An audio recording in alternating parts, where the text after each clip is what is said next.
Está na hora da entrevista do dia com Denise Campos de Toledo.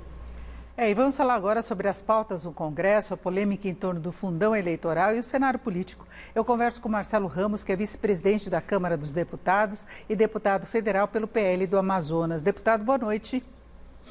Olá, Denise, boa noite a você, boa noite a todos os telespectadores. Uma alegria poder falar para o Brasil e esclarecer um tema que tem mobilizado aí toda a sociedade brasileira. Exatamente, vamos começar falando do fundão, que foi inclusive tema de polêmica entre o senhor e o presidente Bolsonaro, através das redes sociais, através de declarações do presidente.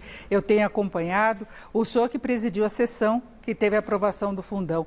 O presidente agora fala em veto. Qual é o encaminhamento possível e como é que o senhor vê essa discussão toda? Na verdade, primeiro é preciso esclarecer tudo o que aconteceu. O presidente é um irresponsável que sempre procura transferir responsabilidades. A decisão de incluir os 5,7 bilhões de reais na lei de diretrizes orçamentárias foi tomada numa reunião de líderes da base dele, sob coordenação do líder do governo dele, na casa da residência oficial do presidente da Câmara, deputado Arthur Lira. Na comissão mista do orçamento, eu não participei dessa reunião, na comissão mista do orçamento foi incluído no relatório do deputado Juscelino, por acordo entre todos os líderes do governo dele, presidente Bolsonaro. Eu apenas recebi o projeto para votar em plenário, eu nem voto, e cumpri todas as determinações regimentais. Acontece que quando da votação do destaque do Novo, que tirava o fundo eleitoral, todos os partidos da base do presidente, todos, encaminharam contra o destaque do Novo. E, portanto, não precisou de votação nominal, porque só 5 partidos pequenos encaminharam a favor. O Novo, o PSOL, a Cidadania, o Podemos e a Rede. E aí, diante da repercussão negativa, o presidente tenta transferir responsabilidades. O que o presidente precisa fazer agora é vetar integralmente o projeto vai voltar para a Câmara e, na apreciação do veto, obrigatoriamente a votação nominal e nós vamos saber quem é quem. Aí, nesse caso, pode haver uma redução do valor e eu queria colocar um outro ponto que se tem especulado, que é a possibilidade de, na redução do valor do fundão, se colocar eventuais gastos para as mudanças nas urnas eletrônicas. Tem essa possibilidade? Não, primeiro, Denise, eu começo a achar que eu fui vítima de uma grande armação do governo, porque eles estão vendendo agora a narrativa de que vai ter redução do fundão. Não, o fundão hoje é 1.7 bi.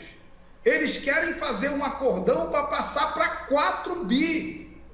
4 bi não é redução, 4 bi é mais do que o dobro do valor atual.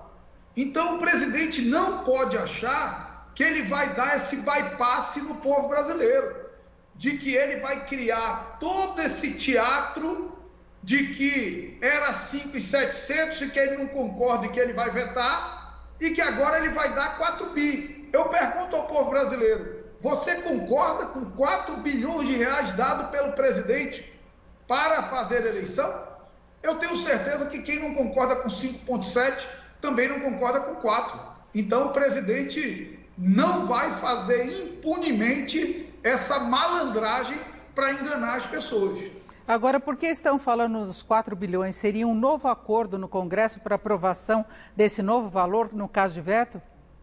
Exatamente, que o presidente vetaria e depois mandaria uma correção à LDO, estabelecendo um valor de 4 bilhões de reais.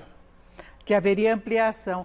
Agora, deputado, a gente tem visto muito embate político em torno de vários temas. Eu citei a questão das urnas eletrônicas, dessa questão de ter o voto auditável, o voto impresso. Eu queria saber se o senhor concorda. E enquanto o senhor está exercendo a presidência da Câmara, o senhor solicitou, eu quero até a confirmação disso, pedidos de impeachment para uma avaliação. Então, eu queria saber, primeiro, a sua posição em relação a essa questão da urna eletrônica e depois essa avaliação de processo de impeachment.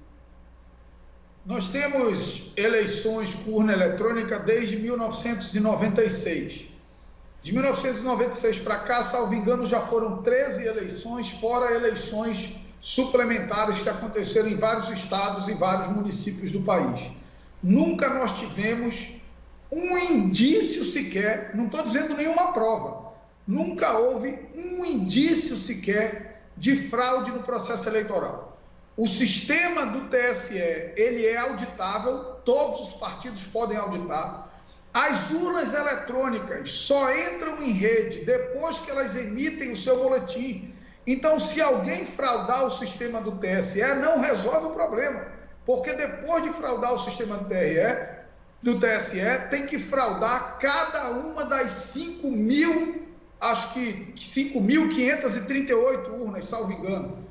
Portanto, isso é uma teoria da conspiração de quem quer criar o caos na eleição. Porque você imagina, Denise, se um cidadão, um candidato, percebe meio-dia que ele vai perder a eleição, porque tem pesquisa de boca de urna, aí ele manda todos os correligionários dele irem para a urna dizer que estão apertando 25 e está aparecendo 28 na impressão. O momento do digitar o voto é secreto. Se a pessoa disser que está apertando um número e aparecendo outro de má fé, ninguém tem como confirmar essa informação. Agora, se várias pessoas ao mesmo tempo disserem isso, o caos na eleição está estabelecido. Então, na verdade, o que está ficando claro é que não querem solucionar ou dar mais transparência para o processo eleitoral, que não tem motivo nenhum para questionamento. Estão com medo de perder a eleição e estão querendo criar um mecanismo para estabelecer o caos. Em relação aos pedidos de impeachment, eu sou vice-presidente da Câmara, hoje me coloco como de oposição ao presidente Bolsonaro, posso em algum momento, na ausência do presidente por viagem ao exterior ou por assumir temporariamente a presidência da República, ser o presidente interino e, se for, certamente serei cobrado sobre pedido de impeachment. Então, eu solicitei os pedidos para que eu possa ler, estar preparado se existem fundamentos jurídicos ou não. Em existindo fundamentos jurídicos, eu vou analisar se pode alguém interinamente na cadeira de presidente decidir sobre um processo de impeachment. Mas isso é algo que não está posto. Impeachment não é tema que se trate com vingança e não é tema que se afaste sem estudar os fundamentos e nem que se aceite sem estudar os fundamentos. Eu tratarei esse tema com a mais absoluta serenidade e, se essa hora porventura chegar, eu tratarei com serenidade e transparência um tema tão importante para a vida do país. Agora, na semana passada, antes da internação, havia sido agendada uma reunião entre o presidente Bolsonaro, o presidente do Senado e também do Supremo para uma tentativa de entendimento entre os poderes. O senhor acha que esse é um caminho viável pelo clima que nós temos hoje? Olha, isso já foi tentado várias vezes. O presidente Bolsonaro já fez várias reuniões com o presidente de partido. Ele faz a reunião com o presidente de partido e, quando sai, afronta com o presidente, dos poderes, e quando sai, afronta os poderes. Eu já não deposito esperanças nesse tipo de reunião. Eu acredito que a Câmara dos Deputados, que o Senado da República tem que marcar um risco no chão da esplanada, de que dali em diante o presidente não vai passar. O presidente não vai marchar sobre o poder legislativo. Eu tenho certeza que nós temos homens e mulheres que têm coragem de defender a democracia. O presidente, ele não está me agredindo, Denise. Ele está agredindo o parlamento brasileiro, ele está tentando fragilizar o parlamento brasileiro para que ele possa governar com poderes absolutos. E eu quero avisar ele, isso não vai acontecer. Agora, o senhor vê condições de avanço da agenda, especialmente de reformas, tem a tributária, tem a administrativa, nesse ambiente político e neste semestre? Olha, reforma administrativa, o presidente da República nunca foi a favor. Ele sempre jogou contra a reforma administrativa e continua jogando, porque ele não é liberal, ele é um homem comprometido com as pautas corporativas mais atrasadas do país. Sempre foi assim como deputado e continua sendo como presidente da República. Em relação à reforma tributária, tem que ter muita boa vontade para chamar esse puxadinho, esse arranjo de reforma tributária. Unificar o PIS e o COFINS não é reforma tributária, não tem impacto nenhum na economia, não torna o sistema mais simplificado, não diminui o contencioso, não diminui as obrigações acessórias. E a mudança no imposto de renda, ela é o contrário do que o presidente verbaliza. Na verdade, as duas propostas somadas significam mais imposto cobrado no bolso do brasileiro.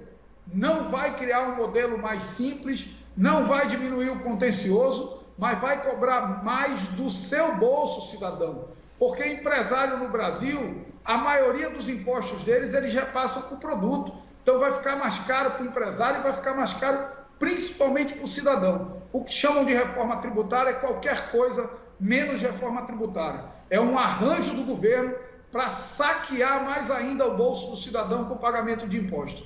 É isso, nós conversamos, ouvimos aqui o Marcelo Ramos, que é deputado federal pelo PL do Amazonas e também vice-presidente da Câmara. Deputado, muito obrigado, uma boa noite. Denise, boa noite. Eu só quero dizer do meu constrangimento de, num país com 530 mil mortos, 15 milhões de desempregados, 19 milhões de pessoas com fome, 800 mil empresas fechadas, nós estamos discutindo coisas que não mudam a vida das pessoas. Perfeito, muito obrigada. Boa noite com vocês.